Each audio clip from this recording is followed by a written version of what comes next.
नमस्कार शेतकरी मित्रांनो, साधारणपणे केळी लागवड ही जून किंवा जुलैच्या दरम्यान केली जाते. लागवड झाल्यानंतर आपल्याला 10 दिवसानंतर पहिली फवारणी घ्यायची आहे. याबद्दल सविस्तर माहिती या व्हिडिओच्या माध्यमातून आपण पाहणार आहोत. परंतु तत्पूर्वी केळी लागवड करण्यापूर्वी आपल्याला बेसल डोस द्यायचा आहे.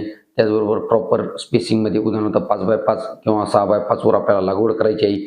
अशा पद्धतीने लागवड झाल्यानंतर आपल्याला पहिली फवारणी घ्यायची आहे. आता पहिली फवारणी घेत असताना कोणकोणत्या औषधाचा वापर करायचा आहे, तर एक कीटकनाशक, एक बुरशीनाशक आणि चांगल्या दर्जाचं टॉनिक आपल्याला वापरायचं आहे. कीटकनाशकामध्ये तुम्ही सुपर कॉन्फिडर 8 ml प्रति 15 लिटर पंप, साप पावडर ही बुरशीनाशक म्हणून वापर होतो, त्याचं प्रमाण घ्यायचं आहे 40 ग्रॅम प्रति 15 लिटर पंप.